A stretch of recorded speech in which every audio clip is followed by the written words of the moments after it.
He just showed up winning, and lucky Aimee, she got to coach his first. Simone had to work really hard. She didn't even make her first national team until she was 15 and a half. We were not even pushing to be there. We just let it happen organically. What did it look like to coach 7-year-old Simone Biles? Keeping it fun with more games, more play. Now, there were days that she would, what I would call trash her gymnastics, fling herself around and she'd roll her eyes. And I would actually say, okay, practice is over. We'll come back tomorrow and start over. How did you compare Simone with the external system of pressure? You are not responsible for anyone else's expectations of you. All you can carry is your expectations for yourself. And if you're not satisfied with those, then we get in the gym and we work harder. She was always just treated as Simone. She was just a family member. In our gym, she was just a team member. So she was very, very grounded from a very early age. I was always told that I wouldn't be successful because I was too nice. Do you enjoy seeing children cry? Because I don't. One of the biggest myths that I'm trying to challenge through my work is that kids need to earn their right to joy in sport. What you did with Simone flipped that. Well, yeah. What is the purpose of them showing up every day? They have joy. Simone's giggle is now forever part of the Olympic soundtrack. And people can never say you can't smile and win. And Simone never lost that smile. Think of how many other Simones there could be if we coached with more cooperation and kindness and joy. The word that describes your coaching philosophy. Holistic and loving. This episode is brought to you by Kuul, the platform that's changing the game for how kids engage with movement and sports.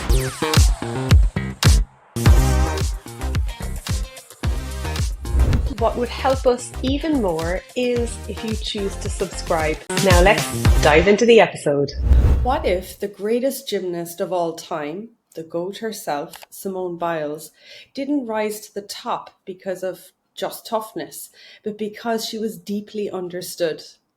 Coach Aimee Boorman is the coach who guided her, the most decorated gymnast in history, Simone Biles, from a spirited 7-year-old to the Rio Olympics. And under Aimee's coaching, Simone reached 14 World Championships and Olympic gold medals, including 4 golds at the 2016 Rio Olympics, where Aimee also served as the head coach for Team USA. But what makes Aimee's story remarkable isn't just who she coached, it's how.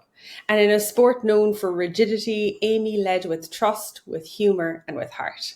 In today's conversation, we go behind the scenes of her latest book, The Balance, the book she co-wrote with Steve Cooper, about her years of coaching Simone, and into the messy, beautiful truth of what it means to coach a whole human, not just an athlete.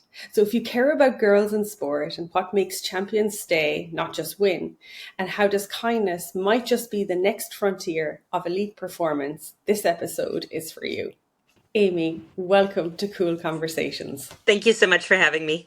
Well, Aimee, before the medals, before Simone was Simone, you were someone who showed up in the gym because you believed in kids. And that's really a big part of the reason I wanted to talk to you here today. And somewhere in there, your whole philosophy took shape, not just in the textbook, but, it was maybe the tensions of your own childhood, the praise that was withheld, the silence maybe that, when you needed a coach the most. And that is the part of your story that actually stopped me, because I think so many of us, especially women, lead differently because of what we've lived through.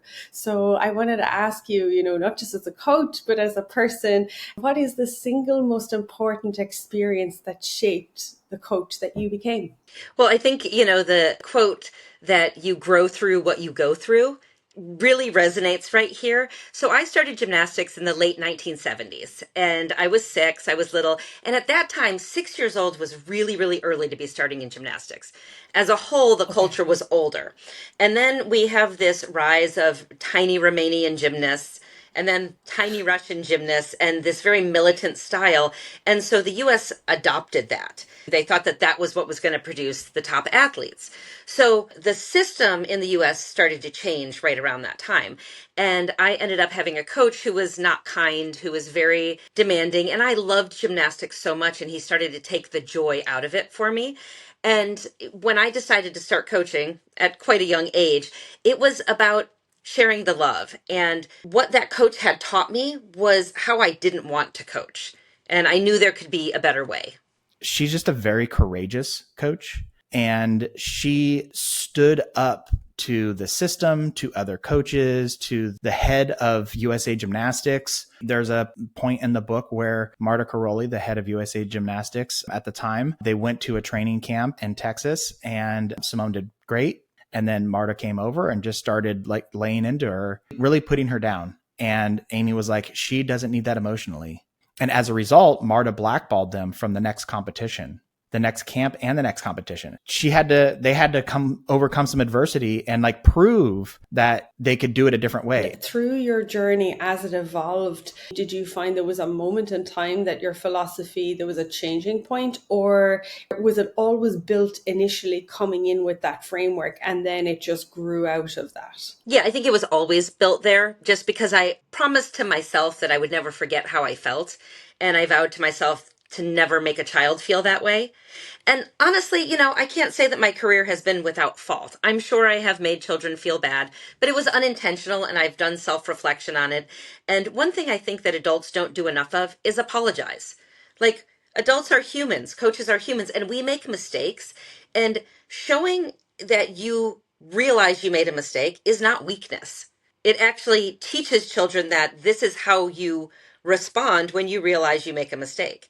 And I think that it brought me closer to my athletes. It's brought me closer to a lot of the relationships in my life. I love that you mentioned that, because there is that sense of that the coach needs to know it all, and that they don't make mistakes. And it sounds fundamental to the relationship that you built with your athletes, because I would absolutely view you as a relationship-based coach. And even I think Simone speaks to that. I think in earlier years, or maybe it was around the time of the Rio Olympics, she described you almost as a second mom, which, reflects on that relationship. That relationship-based coaching, can you talk into that a bit more about what does that look like when you're building or when you're working with young athletes especially? Well, I think it's really important to kind of meet the athletes where they are. So every day you have to gauge where they are. You could have the perfect lesson plan in mind, and you walk in and that is not what the kids are doing that day.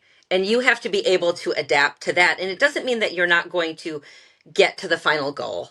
And some coaches are way too strict on the parameters they've given themselves. But, just yesterday I was in the gym and I have a couple of 16-year-old athletes, and I could see that they were tired. They had been working really, really hard. And what I had planned was not going to get accomplished in a positive way. So I had to stop and I talked with them and I asked how they were feeling, and they knew they could be open with me. And they said, my legs, they're dying. I can't do it today. Like, we're near the end. And so I had alternatives. Like, I always have a backup plan. And sometimes that plan is, okay, let's be done. Sometimes it's let's play a game. And then that sometimes gives them that burst of energy that they need to finish out strong. Sometimes it's just go take a 5-minute break and get a snack because they're run down. But there's all of these things that we have to gauge, because I don't know if people realize this, but an average gymnastics practice, those athletes are in the gym between 3 and 5 hours a day. And often they come straight from school and they're tired and they're hungry and they don't show up to do poorly. Even if as a coach, you're looking at them and like, this is a bad day, things are not going well. Those athletes didn't walk into the gym that day to give you a hard time or to have a poor performance. That's not why they show up. And we talk about throughout the book about how coaches would come up to her and just tell her, like, you're too nice. You're never going to win, because you have to be this hard ass, screaming coach to get results. Otherwise, they're not going to respect you. You're not going to get them to do the things that you want to do. And she just deep in her bones felt that couldn't be true. And you're speaking here to not just the coaching skills and the X's and O's of the sport, you're speaking to coaching the whole child or the whole athlete. And I think you've given some really practical examples here of different strategies and tactics that can be used to recognize what, more in the moment of what an athlete may need. And, some coaches will ask me, they'll say, well, how do I balance the emotional needs of the athlete with the physical demands of the sport? And I think of your story and how you stayed attuned to Simone and who she was becoming, and not just what she could do in the gym. Yeah, definitely. When you watch a child's body language, maybe they're not great at expressing themselves verbally, but watch their body language and they're going to tell you exactly what you need to know. And again, it goes back to you being flexible as a coach. Like, what is your ultimate goal? At the end of the day or at the end of the week, what is your goal? And then you also have to put in mind that your goal may not be the same as the athlete's goal. And Right. so that goes back to meeting them where they're at. You have to talk to them and say, what is your goal? Because you may have an athlete that qualifying to a state championship is their goal, even though your goal may be winning a national championship. Like, this is good enough for them. So you've got to meet them closer to where they are and maybe motivate them up a little bit and have them understand that they can go further. But ultimately, it's their choice. It's their choice to do sports. It's their choice to do theater. It's their choice to play music. Anything that they're doing, it's that we have to understand what their goals are before we make our goals. I really love that, because in a system, particularly in the United States, but in a lot of places, there's that growing pressure, to perform, to reach the higher levels and the higher echelons of it. And that type of, we could say, pressure or intensity around that means that it can be challenging for kids then to actually enjoy the sport. And it's one of the biggest myths that I'm trying to challenge through my work, is that, kids need to earn their right to joy in sports. They have to be disciplined first, before that they can have fun. And what you're talking about here and what you did with Simone flipped that. You built around her joy, from my understanding from reading the book and your journey, her personality and her preferences. And that sounded really intentional. Well, yeah, if you think about it, what is the purpose of them showing up every day? What's the drive for them behind it? Because when they stop the sport, it's just over, right? So if they have joy, they're going to express that joy. They're going to talk about that joy. They're going to put their children, when they have children, in gymnastics because it brought them joy. And so, just like abuse can breed abuse, joy can breed joy. And I think that that's really important. And it really does start with the coaching. First of all, I like to have fun when I'm at work. Like, who likes to go to work and hate their job? And be miserable and be militant. I mean, it's about the smiling. It's about the joy. Because when those bad days come, if the joy isn't there, they're more likely to give up or feel bad about themselves.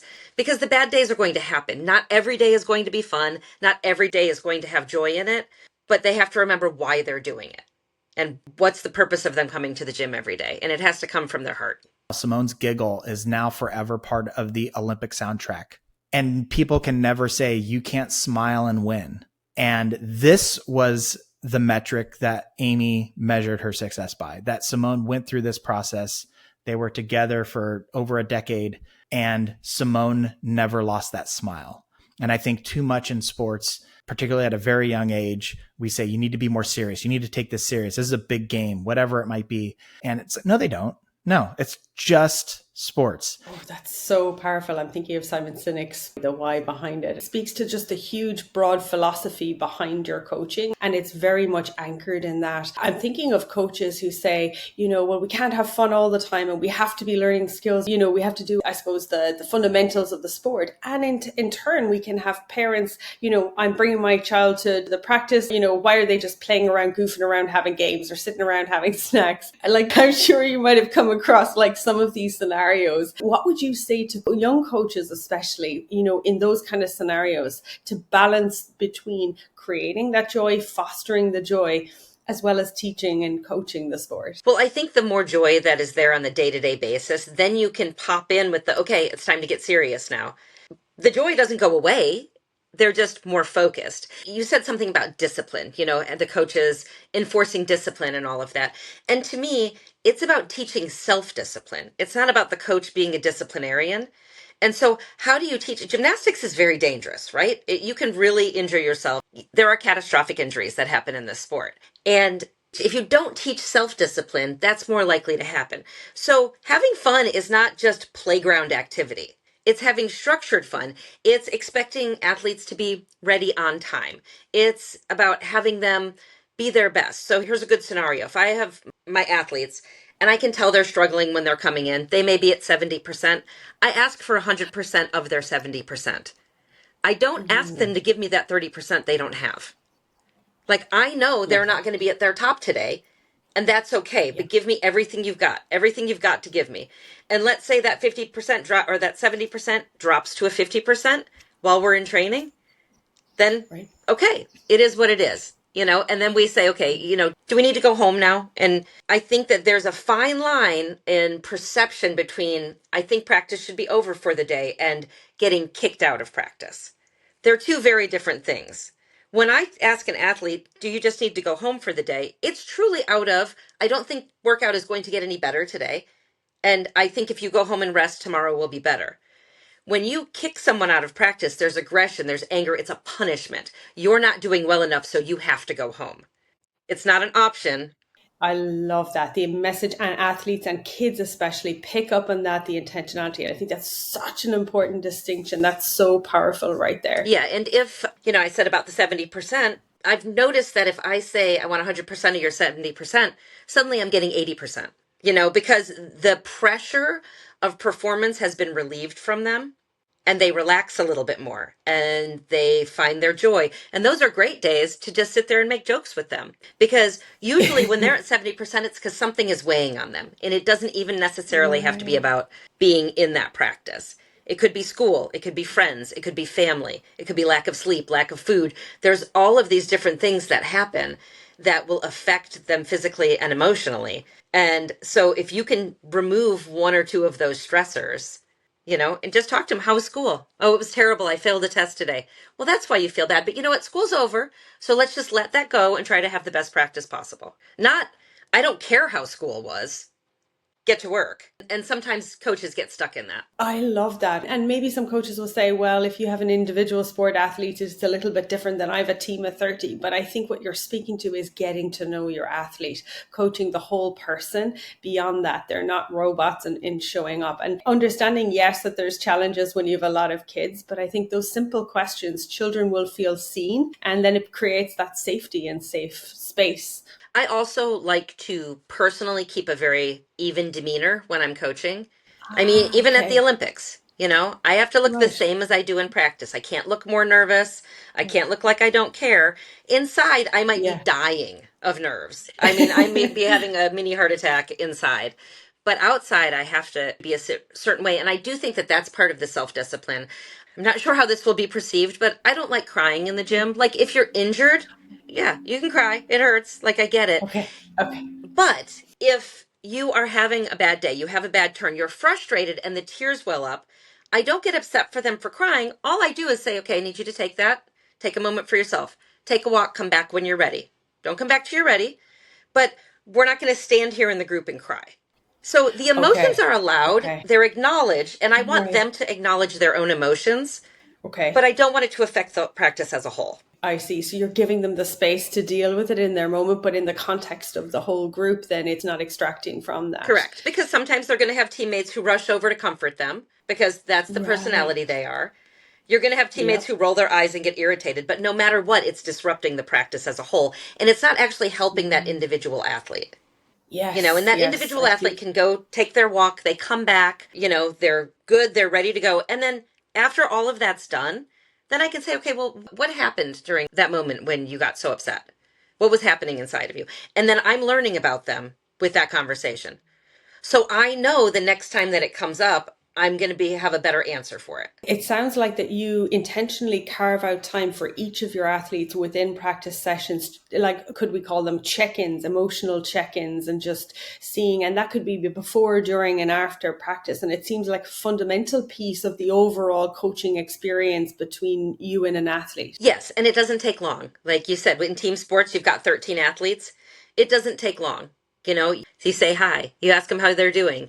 They might say, I'm good, and move along. But while you're listening to that short, I'm good, check their posture, check their body language. Are they saying, I'm Love good just that. because they want you to move along and they're having a bad day?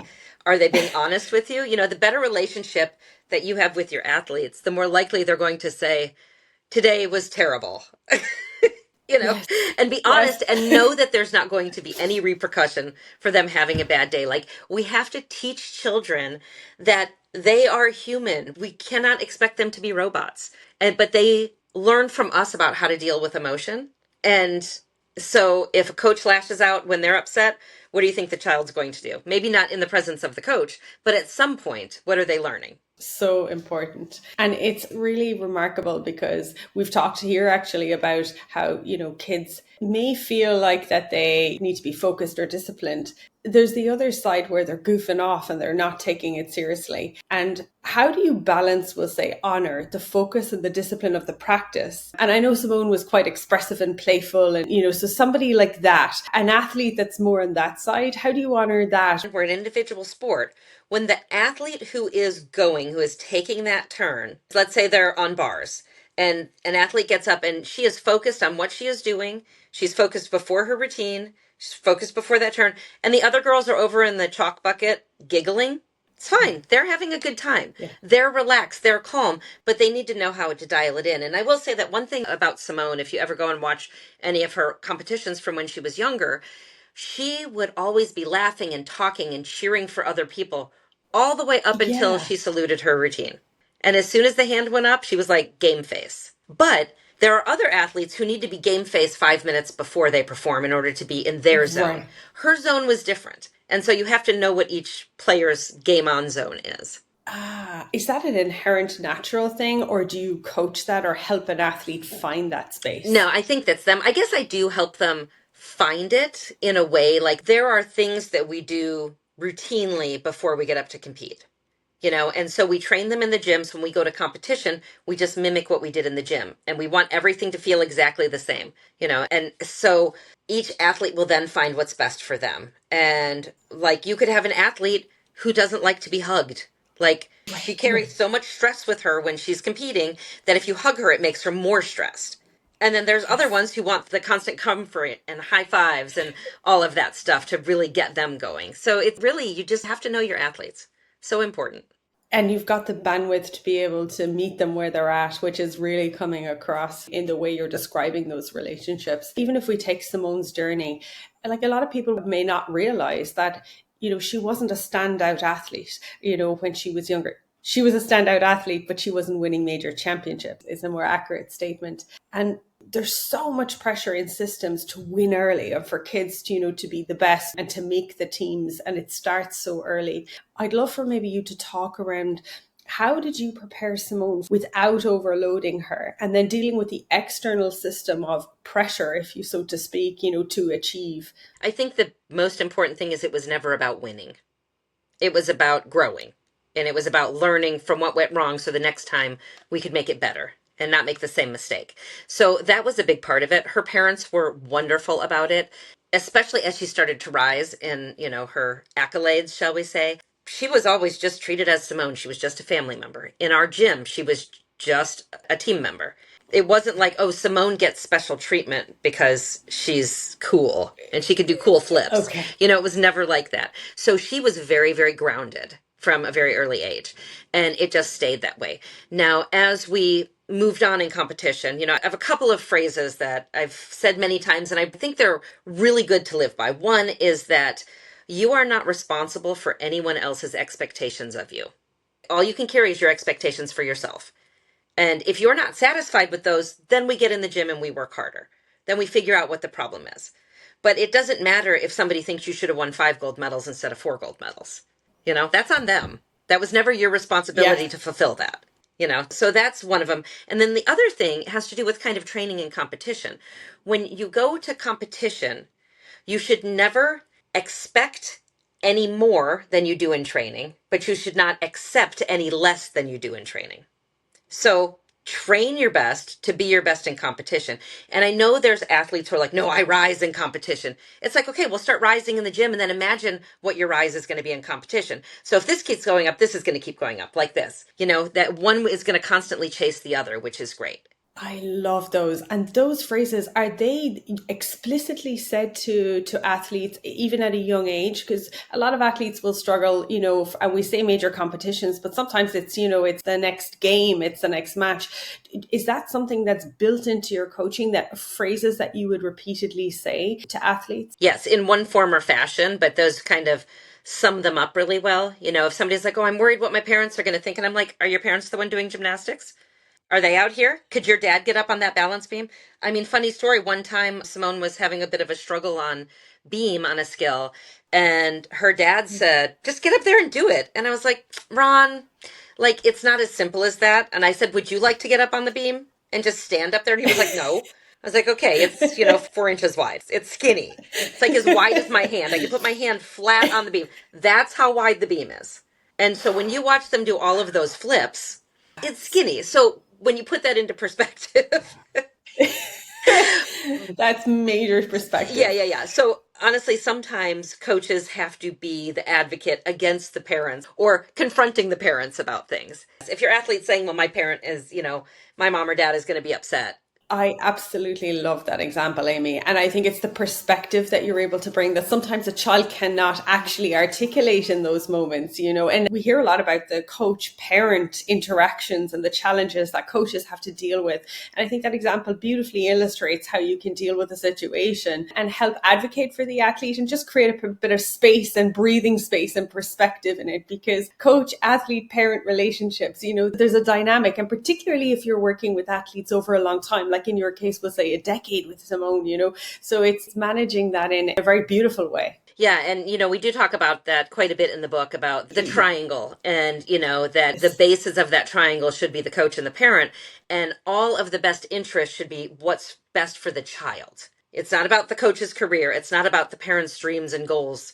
It's about what is best for the child. So in the book we have examples about when a coach might be more in tune to saying what's best for the child and when a parent might be best in tune for saying what's best for the child. That's absolutely brilliant. And I highly recommend people to look at that because there's so many great examples. And I think it's often we need to see some of those examples and, that help us in our own practices, and particularly in that coach athlete relationship and that closeness that you've spoken to, that relationship, and Simone has as well. What are kind of the risks, rewards, if you like you're trying to build trust, but you don't want to overstep the bond. And it may look different with different athletes in that overall relationship-based structure. How would you speak to that for younger coaches who are trying to go on that journey with athletes? So I think if you're trying to build that emotional trust, the athlete has to feel safe to be honest. And so as an adult, as the adult in the situation, you have to educate yourself enough on your responses. Like you have to work on your soft skills. Because if you're my athlete and you come to me and you tell me that you had a bad day and you want to go home, and I'm like, well, you're a loser if you want to go home. Well, do you think that athlete is ever going to come to me again and tell me that, are you ever going to walk back up to me and say, I feel really sick today, I want to go home? Or you're a quitter, don't quit. Yeah. Or yeah, you want to quit, just get out of here. Well, yeah, that athlete is never going to be open with you again, which is not just bad for them, but also it's bad for the coach because then the coach also will never share in the joy that the athlete feels when there's joy, because that athlete will become completely shut off from them because all emotion gets blocked. Yes. And that keeps coming up, that emotion piece. It's fundamental to your coaching. And it's something that we don't address at all. I mean, in coaching, there's so many coaching workshops and coaching training. Did you learn that through coaching development, professional development, or is that something that came from your own personal experience? I think I'm just really good at soft skills. Honestly, I think that, I can't pinpoint anything back to where something like that shaped me, like I had that great experience. Maybe with my own mother, we've always had a very, very open relationship. Let's put it this way, I never had to lie to my mother. So even if it was bad, I didn't have to lie to her. And I'm not saying I had a perfect childhood, but I always told her the truth. So for parents listening to this, please listen to your children, be honest with your children. And it doesn't mean you can't expect things from them and discipline them if they've done something wrong, but they have to be able to trust you to say when they've done something wrong. And, again, it's about growing. And I feel like when people are lying, they're not growing. Yes, and that's super powerful because children, especially, they need to feel like that they can trust to say that maybe I'm not enjoying the sport anymore. I'd like to try something else. And there's so many pieces, and that trust is absolutely fundamental. And one of the areas that I really wanted to dive into was the girls in sport. Like Aimee, we lose so many girls from sport, and particularly during adolescence, which is a period your coaching strength is in. If we look at the women in sport data, girls drop out twice the rate of boys. And that's often due to pressure and some of the things we've talked about here, body image, malalignment with coaches. And you've managed to coach one of the most expressive, powerful young women in Simone during those tricky years into global stardom. What did you learn about helping, girls stay in sport, not just with Simone, but across your athletes, and help them love it? I think a big thing that we do wrong through adolescence as coaches is demand so many hours of training, especially for women when they hit those adolescent years, and having a group to belong to is so important. And most of the gymnasts I know have a different friend group at school than they do at the gym, because at a gym, people come from all different schools. So they have their friend group at school, and with the demands of gymnastics and the number of hours they're training, they miss out on what the friend group is doing, and suddenly they become more and more isolated from the friend group. So then when you're 14 years old, what's more important at that point to you as a 14-year-old? Not looking at the big picture, looking at everybody else did this thing on the weekend and you weren't even invited because they knew you had practice. So for me, it's very, very important to say, listen, go do the thing. Don't skip prom. Athletes, don't skip prom. You're not going to forget your sport by missing a day of practice. Plain and simple. And, we get so obsessed with the hours of training. Well, my athletes train 35 hours a week. Okay, gold star. I don't know. Like, what are you doing in that 35 hours? Are they standing around a lot because they're too tired to do anything else? Or are you running your practice really efficiently and getting it done in 20, 24 hours? And I know different sports I vary, but for gymnastics, that's a big thing. I think 20 to 24 hours is perfect for most gymnasts. And that is in particular, that's a sport because it's individual. And, it is widely known that about the quantity of hours in practice in the gym. And I think that's absolutely so powerful what you're speaking to, because it's maybe back to the rigidity of training. We need to get the training in, the discipline in to get the hours in the gym. But it sounds like quality over quantity. But more importantly, we're back to the same point again. They're not robots, it's humans. And it's so important, particularly for girls, that we're seeing their life in context. Because a happier person is a happier athlete, is a more productive athlete. That sounds like the philosophy that is so core to keeping kids in sport. And if you have an athlete who's skipping prom and is in practice, how good is that practice going to be for that athlete? Like, I'm so happy I'm skipping prom. It doesn't make any sense, does it? Oh. I mean, as humans, we are social creatures. We need to be in a pack. That's what we do. Yeah. And, a lot of the time there are younger athletes who are training with older athletes, especially in young women. We get to an age where it's important for us to be with our peer group, not just people who are doing the same sport as us. Right. And trust me, Simone went through her years. She went through her adolescence. She went through her early teens. We came out of it just fine, but it wasn't, by no means was it easy. I think that's the challenge. Sometimes we think and we see the end picture, we see fantastic results, but it is a journey, and it's an evolution, and we're all human at the end of the day. I'm curious, how would you maybe speak to other coaches who are coaching girls and adolescents, trying to keep them in conscious of, and particularly this maybe even male coaches as well. It depends on sports and sports codes because of that, aspect of, what do I better need to understand? Because a lot of coaches will come from a good centered place. They don't want their athletes to drop out. They're conscious that they do. They see them wanting to maybe, hang out with friends or, go to prom or go to events. And then they're also trying to keep them in the sport because they're thinking of the next game that they have. And, so they're kind of walking this tension battle. What would you say that coaches need to better understand more in those scenarios? That a happy, well-rested person is going to be a better athlete. I think that's the base of it. And relieving some of the pressures that go along with the social aspect are important. And here's the thing. If an athlete truly, truly wants to excel at their sport, then maybe not going to the movies with their friend that weekend is worth it to them. Maybe that is. But when the pull becomes greater than the reason that they're in the gym, you're already losing them. So then let go a little bit of that tension. If you're holding a rope and they're pulling the rope as hard as they can to get away from you, release it a little bit. If they're not going to fall on their face, they're going to take a step and then they're going to come back. And it's okay to do that. And if they truly don't want to come back, they're not going to come back. If you have lost them to something else because they have lost the love and the joy of the sport they're doing, right. It might not have anything to do with the coaching.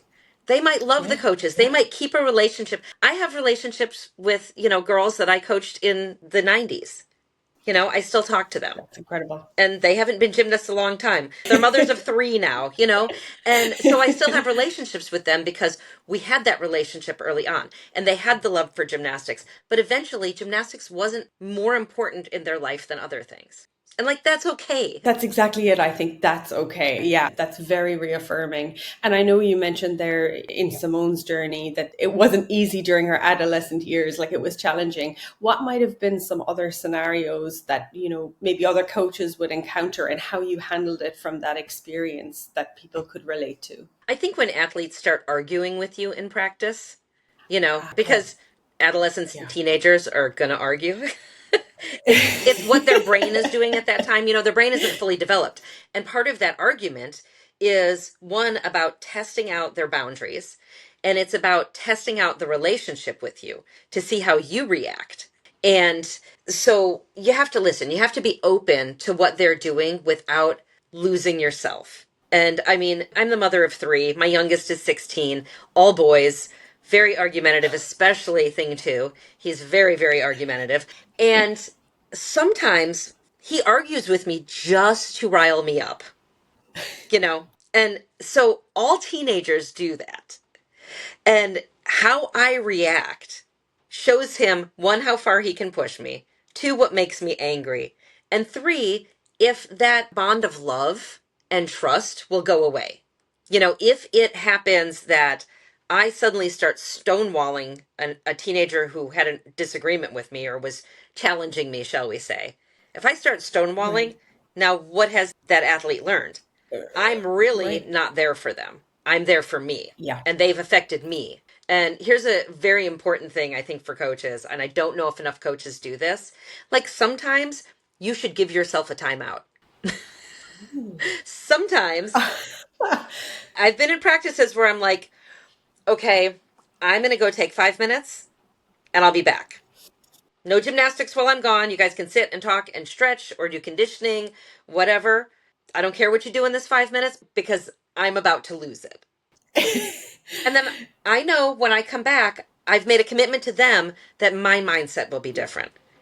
So if I I love if that. I say, okay, you're a little cranky, you need to go take a walk, then they know that the expectation is that when they come back, their mindset has changed. And you're role modeling that because you're doing it yourself as well.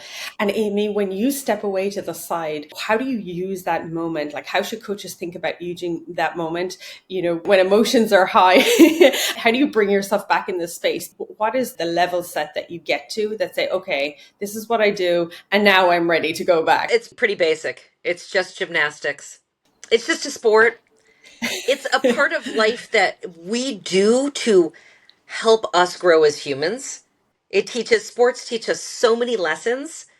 It's not just about being physical or talented or smart. You're learning rules, you're learning relationships, you're learning how to deal with, losses, defeats, you're learning how to deal with victories. All of those things are just lessons, but really it's just gymnastics. So, like, why am I getting so upset about this? Perspective is Yeah, everything. Love that. yeah. That's so tangible. It really is. That's And tangible. it lifts this weight off of you. And I mean, if people don't think Right. that I don't understand expectations, come on, I had Simone. Talk about expectations on me as a coach. I had to worry about not breaking her, not ruining her, not making the wrong decision, making sure that I knew more gymnastics than she did. So What was that like, Aimee? it was fun, honestly. It Yeah. forced me to continue to educate myself. I was already very much into education about my sport, but Yeah. I mean, that was a deal that I made with her family when she was a level 10 and she was being recruited by other gyms and other coaches. And I said, "Listen, let me try to stay one step ahead of her. And if I feel like I can't stay one step ahead of her, if her talent just completely blows away what my capacity to learn is, I will help you find the right coach for her." Because I knew her and I knew the other coaches in the area and I knew whose coaching she could handle and whose coaches she couldn't handle. Because if Simone did not like being in the gym, she would have quit gymnastics and she'd be a star of another sport right now. Everyone wants to know, how Biles became the greatest of all time. But this is the question: with all the pressure and expectations, the politics, she could have walked away. And she almost did more than once. But she returned, I think she returned because she loved the sport. I think that's what always kept her coming back. When she started out the 2013 season kind of not great, she could have easily just given up. But she was like, no, I love doing gymnastics and I don't like the way that I'm competing. So she made the conscious decision. Although at that point, I said, if you want to stop, you can. If her parents said, if you want to stop, you can. There was never, you have to keep going. And I think Okay. because she was always respected as an individual to make that decision. Now, there were days when she was very argumentative, let's just say very adolescent, that she would, what I would call, trash her gymnastics. Okay. And she would fall when she didn't need to fall, and she'd fling herself around and she'd roll her eyes and stuff. And honestly, on those days, because I'm sure every coach has experienced this from at least one of their athletes, I would actually say, okay, practice is over for the day because I'm not going to allow you to trash your gymnastics. It's dangerous and it's not helping anything. And honestly, it's pissing both of us off. So let's just call it a day and we'll come back tomorrow and start over. I think, Aimee, maybe what needs to be said here is some of the invisible elements that were part of why she didn't walk away. And it speaks to the relationship, the environment that you built, and the relationship that you built, not just with her, but her relationship and her parents. I imagine that it's particularly challenging, and unique in some ways to coach someone with so much potential. And you want to protect the joy, and you also want to yourself stay ahead of the game. And, so yeah, it was such an interesting dynamic. Well, and we talk about a lot in the book is that her success wasn't inevitable, and people think that it was. That she just showed Yeah. up winning, and lucky Aimee, she got to coach this person who showed up winning. And it's like, no, Simone didn't show up winning. Simone had to work really hard, and she had to be dedicated to what she was doing. And she had to have the right team around her, and she was lucky enough to have that. Her circumstances all worked out the same because there were lots of athletes who were beating her when she was younger. Even at level 10, there were athletes beating her. Now, Simone has always been a star. She's always been a showstopper, but that didn't mean she was Yeah. winning. It just meant people loved watching her. Right. So there's a difference. She's always had a star quality. But the fact is that those other athletes, either they got injured and they didn't feel like doing gymnastics after they got injured, or their body just wasn't the same after they got injured, or they burned out because of too many hours and too many expectations.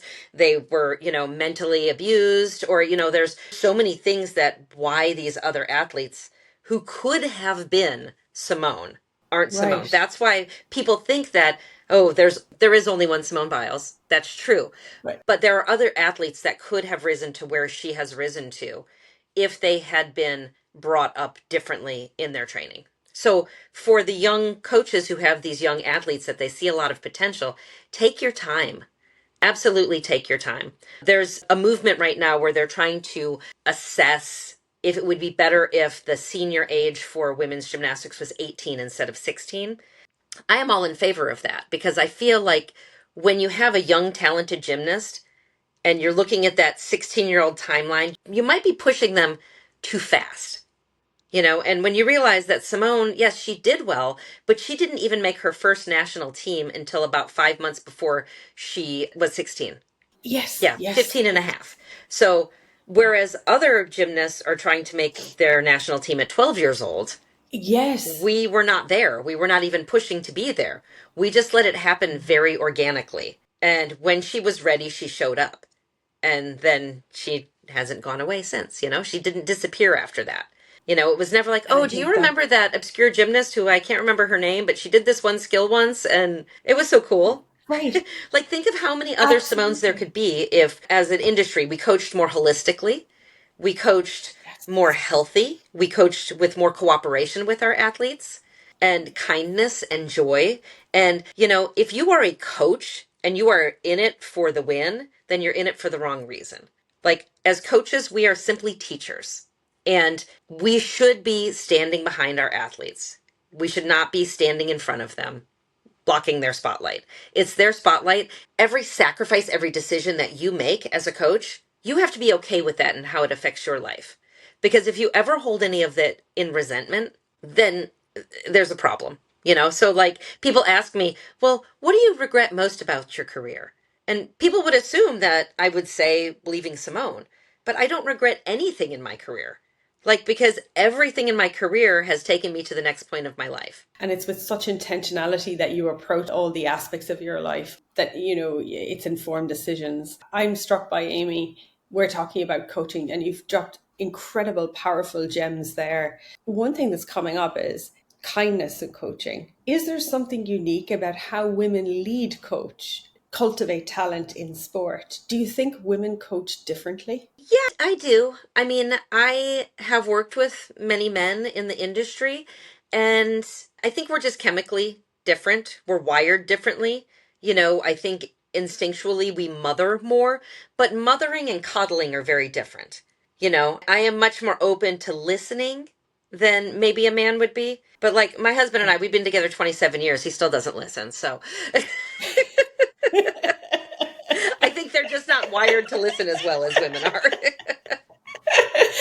Well, I had the chance to chat with your co-author, Steve, about the book. And, what stood out about like his experience with you? He talked about how you're not just a great coach, you're an incredible listener, a communicator who leads with like presence and not pressure. First, she's a great listener. This is what I expect of the gymnasts. And if they're doing it, great, we're moving forward. If they're not doing it, we're going to keep here. We're going to stay here until we get there. And that was communicated well with the parents and the gymnasts so that everybody was on the same page.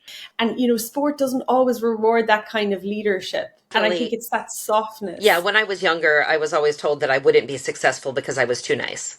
Like, why would you have to be mean to be successful? And how those coaches who are mean, do they actually enjoy what they're doing?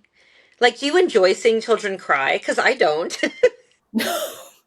No. And that high performance world often tells women to be harder, louder, more commanding. And it's really, I think, you can be underestimated as a coach for being, well, let's say nurturing, as you described it, rather than this toughness that we seem to in the high performance strategy. How do we reframe this emotional intelligence or make sure that women coaches aren't undervalued for these soft skills? I think just show up and win. When you're winning, nobody can take anything away from you. I mean, they'll try. They will try. They'll say that there was some circumstance that gave you an advantage. Simone's talent gave me an advantage. Okay, well, what about all of the other athletes that were just as talented as Simone who didn't make it, right? There has to be something said for the relationships, the coaching, the bond, the parental support, all of those things, if you're dealing with youth athletes. All of those things are so important. And yes, I do think you're going to talk to a child and an adolescent differently than you're going to talk to an adult you're coaching. But that's what it should be, because that child adolescent brain is not formed the same way that the adult brain is formed. Like, children don't understand sarcasm. Their brain does not understand it. So when coaches are sarcastic, the kids either think they're being funny or mean, but they don't understand what the context of the sarcasm is. That's a really great point. Yeah, so that's one thing I really stay away from is coaching with sarcasm. What is something, as you bring up the differences in the coaching journey, what did it look like to coach 7-year-old Simone Biles to 14 or 16-year-old Simone Biles? Like that difference, what like maybe some tangible elements of the experience that people can relate to? Well, definitely the keeping it fun when she was little. More games, more play, more let's play around with this. And then, when you have an acrobatic sport like gymnastics, you have more of a vocabulary of things that you can try. Let's try this skill. Let's play around with this. If you're coaching swimming, it's different. There's like 4 strokes you're going to do and you're going to make them better. But like, what kind of swimming games can you play? What kind of races can you do that aren't how fast can you get across the pool? It's how fast can you get to this point and then to that point and then to this point. And, there's things you can do that keep it fun and entertaining for the child. And then as they move into their adolescent, early teen years, it's the quest to not murder them. Or yourself. But yeah, I mean, I feel like those are the years you have to be the most understanding, because they don't understand what's going on with their bodies and their brain is not computing things the way it should be. And their hormones are starting to take over to where they are going to be more argumentative. It's just biology. It's what happens.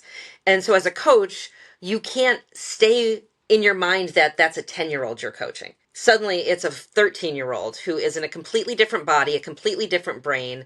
And even though you had a different relationship when they were 10, you have to then develop a new relationship with this person who is new, because it is a new person.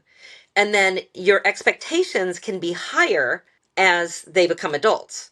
because you've built this relationship and you have taught them their self-discipline. You have taught them their techniques. You can allow them to be more independent. And I mean, I would say probably around, I wouldn't say maybe adolescence, but early teen is when I start trying to bring them into their workout and have them have a say in their workout. In the, Okay. okay, well, what do you think is a good number for this? Or what do you think we should do today? And it's not every day. I mean, I still have to remain in Yeah. charge because I'm the coach and Right. I have the year planned out essentially. But you start giving them the responsibility of participating in their workout. Not physically, but, mentally participating in their workout and the plan of their workout. And like I might say, okay, well, today we're going to do upgraded backward tumbling on beam. Well, what should I do? Like, there's a whole code of points. Go pick a skill. Let's spend 10 minutes trying it, And so they have that independence of, ooh, well, I've always wanted to try this. And then they start trying it, and you give them the tools to try it safely. And then you watch, and then you're like, oh, wow, that was pretty good. Okay, we're going to start adding that to your workout because that was really good. Or like maybe we'll pick a different skill. That wasn't great. I love that. Again, the gymnastics code of points is this thick. It's the Yes. dictionary, it's the Bible of gymnastics. Above. Every Right. gymnastic skill that's ever been performed in Ever. competition is in that book. And so, like, be more creative with your athletes. So then you've given them those tools, okay? Then they're moving into their older teens, adulthood. They know how to be responsible. They have that self-discipline and they understand that communicating with you is important. So if they're having a bad day, and I've had many gymnasts come in and say this, they'll walk in and be like, bad day. I'm like, okay, here's your assignment. Let me know if you need anything. I don't give a lot of feedback. I don't lecture. I let them know that I'm there if they want to talk. Sometimes they'll just walk over and just start chatting with me about nothing. Fine. That's okay. You've already told me it's not a day that you're going to be great at gymnastics. And it's okay. I love that. That's such a tangible example. And what's striking me is the emotional development of the athlete is what you're tracking. As they're becoming a more emotionally mature, you're allowing more agency for the athlete to get involved in co-creating the experience and their own journey of an evolution in gymnastics, which is really beautiful because a lot of coaches feel like, oh, I need to be the one in control and I know it all. And, that kind of, but you allow the athlete as they grow in their development, you meet them where they are and kind of bring them with it. They come into the journey more, which is really, really back to holistic coaching and back to the joy and the pieces. Like Aimee, we've talked so much about coaching. You have gem after gem. And for like advice for young coaches who want to do things differently, and we're thinking about the kindness that can coexist with elite competition and just the holistic coaching, what maybe advice would you give to a young coach now who wants to start out and is working with, younger athletes into their adolescence? I would say definitely stay true to yourself above all. You have to be comfortable in the decisions that you've made. And hopefully the decisions you've made have been in the best interest of the athlete, not in your own professional status, not your professional development, because your professional development is very important, but your professional status, because that's just your ego taking over. And if you're coaching from your ego, then again, you're coaching for the wrong reasons. So be true to yourself and make sure that the decisions you make are what's best for the athlete in the long run. We have some questions from our Kuul Conversations community. So some of them are parents and some maybe coaches as well. And I'd love to share them with you. Okay, so one is, when are we encouraging and when are we pushing too hard? And how do I know where to lean into? Yeah, that's a tough one. And I think that's probably the toughest thing that coaches face is that, yeah, how do you say, I know you can do more than you're allowing yourself to do? So how do you push, And for me personally, I set the challenge in front of them. And then I say, but it's okay if you're not ready to do it. But I want you to know that you are physically ready to do it. And you decide when you're mentally ready to do it. And we'll just take our time.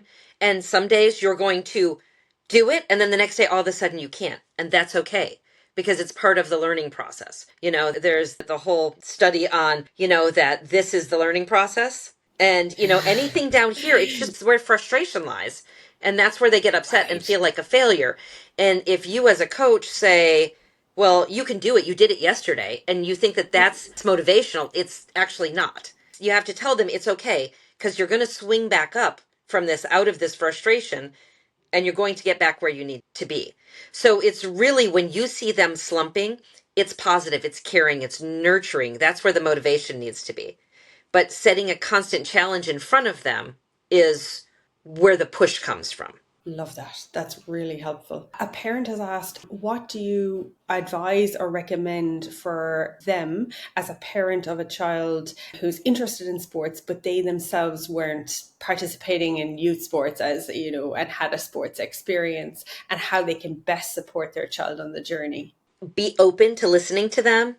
Don't ask them necessarily, like if they get in the car after practice, don't say, Right. how was practice? It has to be a broader question. Tell me something that was really good about practice today. That's kind of the same thing. How was practice? Fine. Yep. Fine. And so if you don't Yeah, have a yeah. lot of experience being on the other side of the fine, then you might not be open to that. Also, be their biggest cheerleader. They're going to feel enough stress from trying to prove themselves to the coaches and to their teammates and everything, just being in that environment. Again, not because the coach is stressing them out, it's just a situation. Because we're human, we have these unspoken expectations that are put in. And if you're part of a team, you want to fit into the team, right? Our social creature kicks in Yeah, and you want to fit in. So absolutely. as a parent, you love and nurture and you ask, how can I support you? What do you need me to help with? If they come home and they say, oh, well, Coach Sarah got upset with me today. Oh, well, what was she upset about? Well, you don't say, well, I'm going to call her. Like have the conversation, open it up. And if it's a one-time incident and somebody comes home and says, Coach Sarah yelled at me today, and you're like, okay, well, what happened? You listen to the situation. If that becomes something that's very consistent, your child comes home saying, I'm getting yelled at a lot. Even if they say, but it's okay because she yells at everyone, it's not okay. It's not okay she's yelling at everyone. Coach Sarah needs a That, timeout. So you have to know when to step in yeah. and say, "Hey, can I have a conversation?" But when you do speak to the coaching staff, if you're not a coach and you weren't an athlete, you need to sit there just as a parent. Don't tell them how to coach. You address it as your concerns for your child and how this is affecting your child. I pick my daughter up every day after practice and she's crying. Can you explain to me what's going on that's making her cry? And I'm not saying that you should like sit there and be a victim to a negative coach, but don't go in confrontational because coaches, just by nature, we're competitors and there's more likely to be a confrontation if you walk in confrontational or aggressive. And it's really hard for most coaches to just step back and listen if they feel like they're being attacked. Exactly. It's about approaching the situation, right? And those are some really great practical examples. Is there anything, Aimee, that you've said to a parent, maybe behind the scenes, that helps shift how they show up for a child, in those moments? For the most part, I've had really good parents. Okay. Yeah, Yeah. I mean, Yeah. there are times when I'll just say, she's feeling a lot of pressure from you at home. And Okay. so, what can I do to help alleviate that here? So then I'll shift it, Ah, okay. to Okay. like, what can we do to help the athlete? And I did have a very negative experience with a parent that I was, and a gymnast I was very close with in, a lot of training time together and everything. And the gymnast apparently was upset and told her mom that she was upset, but neither of that had told me that she was upset about something I had said until it became so big it exploded. And had I known early on that the words I was using was upsetting her, I would have chosen different words. Because sometimes it's just a word. And to me, it was Yeah. just a Yeah. word, but to Yeah. her, it was affecting her. But I didn't know until it Yes. exploded. And then when it exploded, I said, I wish you would have told me. And then I turned to the gymnast and I said, I'm so sorry I made you feel that way. And it's really important to not say, I'm sorry that's what you felt. Oh, big difference. I'm sorry I Yes. made you feel that way. Like I took accountability for the fact that my words were hurting her. And I will try to Yeah. use different words next time. And so I'm taking accountability and I'm shifting to where I am the adult in the room and it's my responsibility to make this better. It wasn't her responsibility to accept what the adult was saying. So I hope that makes sense. Very clear, very clear. And really important that coaches do take ownership. I mean, and back to what, you said at the start is we're all going to make mistakes. We're all human and that's okay too, and the intention is good. And if mistakes are made, okay. And it does come back to communication so much, and listening. I also would love to just touch on, you wrote something that just gave me chills. It was, there's no possible way you could disappoint me. That is so much the opposite of what so many kids feel just in sports. I'm in Germany right now working with some athletes who were, Right. their coach was let go. And so they needed a coach, and I was Okay. available. So I came in to work with them. And Okay. being Simone's coach, they were very intimidated to have me step in, and they were afraid they were going to be a disappointment because they're not Simone and all of this. And I said those exact words to them. Like, there is no way you can disappoint me. Like, literally, I am here for you. And what do you need from me? And how can I help you achieve your goals? Because that's what a coach should do. My only expectations for an athlete are self discipline and respect. Really, Mm, that's it. that's it. If you had one more moment in the gym with 16-year-old Simone, just the two of you, what would you say? I don't know. I feel like I've said everything, like to the 16-year-old Simone. I mean, now I'm so proud of who she's become, the adversity she's faced, the isolation she's felt being in the public eye, because it is very isolating. They can't live a public and personal life at the same time. It's the same as being a movie star. She has the same notoriety worldwide as a movie star. So that's hard, and I'm really impressed how she handles herself. And yeah, I'm happy to see her thriving. Did she have that kind of notoriety at 16, or was it at that point starting, that level of, we'll say, intrusion that, most teenagers, on top of how tough it is being a teenager, don't have to handle? Yeah, I think around her third world championships, at least in the gymnastics world, she had the notoriety because she had already won 2 world championships. She was the one to watch. She was the big hope for all the golds at the Rio Olympics. So that last year and a half was very, very intense for her. But again, that's where I came and said to her, like, you're not responsible for their expectations. You do you. Yes. You just go out and you do what you trained, you do normal, and what happens will happen. Her mother has always told her, just be the best Simone you can be. And yeah, I mean, I'm sure that there are things that she may have changed along the way. But, I think that the Tokyo Olympics in a negative way brought her a lot of notoriety. Yes, But, yeah, with yes. her pulling herself from the games. But the fact of the matter is like that took so much strength. And people don't understand that. She knew she was going to face backlash and ridicule from it. But she knew that her physical and mental health was more important than a medal. And it doesn't matter that it's the Olympics, and it doesn't matter that you're competing for your country. What matters is you. And because she had been taught that all the time in the gym, that she was valid and Yeah. her feelings were valid and she was important, she was able to say, I am important enough that I'm going to protect myself. That's exactly what I was hearing, in light of all of what you've discussed about her journey and how that would have helped so much, because athlete identity gets wrapped up so easily. But because of the way her relationship to gymnastics, and as tough as that decision was, it was probably influential, her earlier years and being able to deal and cope with that situation. And even if, there's so many athletes that, and these are young adolescents, girls in sport, saying, they get to a pressure point situation, a game, and they feel like that they can't perform, or they feel the pressure to perform. How can we help kids in that situation? It's really tricky because if Simone were just nervous in that competition, we'd go back to focusing in on the training, what we've been doing in training. Like you have to trust your training. People say trust the process in getting there. I don't love that because I don't always think the process is right. But like you need to trust when you step out onto the competition floor, no matter what sport it is, in the pool, on the diving board, whatever, you have to trust the hours and time and technique you've put in and the mental preparation you've put in. So that helps get rid of the nerves. Just do normal. That was a big theme of ours, do normal. And, don't try to be a superhero today. Just do what you normally do. So the difference with that and what Simone experienced in Tokyo was the twisties are like the Right. yips in golf. Okay. But if you swing a Okay. club and you have the yips, your ball just goes in the wrong direction. Right. The twisties, if you're 12 feet in the air and you get lost, you could die. So Yeah. there's a big difference there in a frustration happening and something catastrophic happening. And she knew in her sport and what she was doing on that day could be catastrophic if she got lost. Also, she knew that the US was not going to win a medal if she stayed in that competition because she would continue to fall. And at the Olympics and the team final, 3 people compete on each event, all 3 scores count. So no matter what, her scores were going to count. So in removing herself, she was also sacrificing her own success for the team's success. And I think a lot of people don't understand that.